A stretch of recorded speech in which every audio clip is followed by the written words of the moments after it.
Hello, everybody. I've got my other background on today because I've got a sleeping puppy, and I'm like, oh my God. I totally forgot that having a puppy is like having a newborn. And Django is putting up with him, but he's asleep at my feet, so I don't want to like disturb anything. So, anyway, today I want to talk to you about what types of relationships that empaths attract. Okay. And so, um, you know, being an empath and a deep feeler, first and foremost is how does the other person's energy feel to you? How do you personally, one to one, relate to that other person? So, according to Judith Orloff, who is a psychiatrist and like the thought leader on all things empath, and if you haven't picked up the book, The Empath Survival Guide, I highly, highly, highly recommend it. I was like, oh my God, she totally wrote this book for me. So it was like beyond helpful. But according to her, there are three main types of relationships that are healthy that we attract. There's a lot of information out there about narcissists and codependency. We already talked about codependency, and I just have to say with the narcissist thing, narcissists are only like 5% of the population. So that word is just getting flung around. Like, people could have narcissistic traits.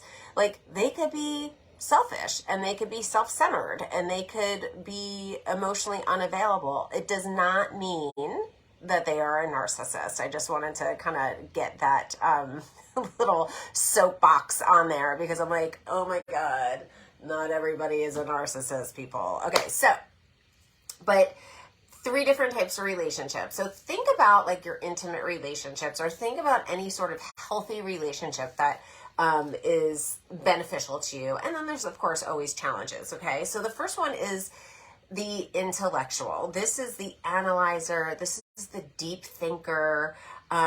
They generally keep calm during conflict. This is totally 101% my relationship with Rob. They see the world through logic and rational thought. Generally, they don't trust their gut. That's not true in my case. And they're not lighthearted and playful. That's also not true. But again, these are like general things. So a good intellectual partner they're a good intellectual partner because they balance us out, right? We're the deep feelers, they are the deep thinkers. And so if you're in a relationship with them, ask for help. They love to be helpers. Give them one problem at a time. Okay, we like to emotionally dump on people, one problem at a time, or else they get really overwhelmed with a lot of emotions. And communicate regularly, and that's honestly for anybody in any relationship. The the second type of relationship, which is also beneficial, is a relationship with another empath, because obviously were both kind and supportive and passionate and deep feeling. There's a heart connection. There's that soul connection. It's amazing, right? The flip side of that is that it could be emotionally overwhelming. Okay. Like, so many people talking about all the feelings. It could be really overwhelming. And so if you are in a relationship with another empath, make sure that you are getting enough space and alone time so that you each have time to like wind down. Each have time to ground yourselves, and also be aware of the other person's emotional triggers.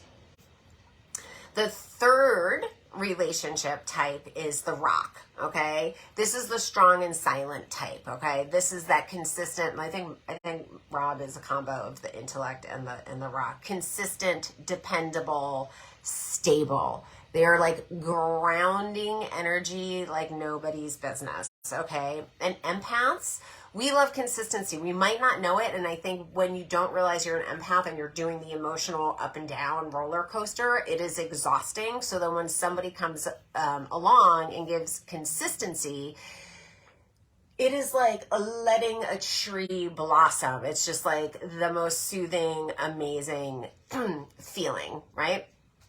So rocks have a hard time sharing their feelings, okay? And empaths may feel like we're getting emotionally shut out from the rock.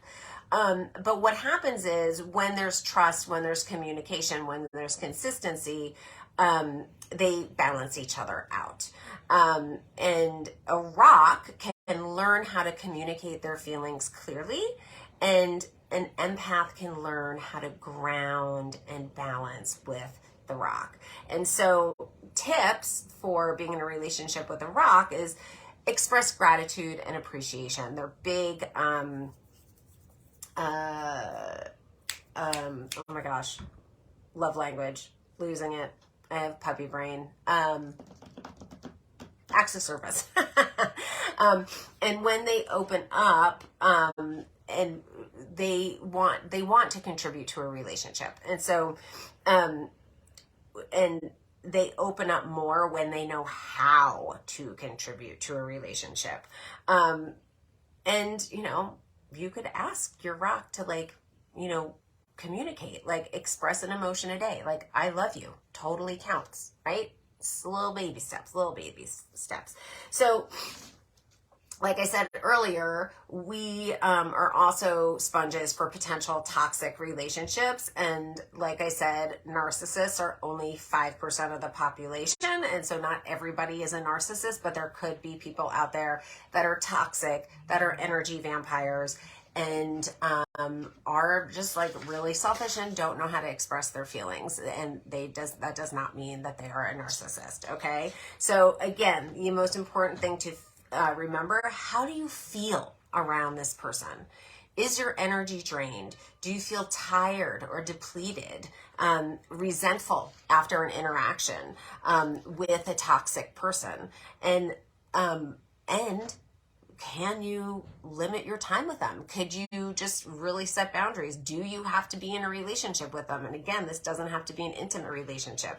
And is it absolutely necessary that this person be in your life if they are that much of a drain? Okay. And so as deep feelers, we need to be supported by people who lift us up. Okay. So how does one person feel to you energetically, and how do you feel around other people? And again, empaths need to develop clear boundaries. We need to learn how to communicate authentically and clearly and simply in order to have a healthy, fulfilling relationship. That is all I have for today. If you are watching live, hashtag live it for me. If you are watching it on replay, hashtag replay. We got a bunch of new people in the group, so drop where you're from, because I always like to see that because it's super exciting. And have an awesome day. Mwah. Bye.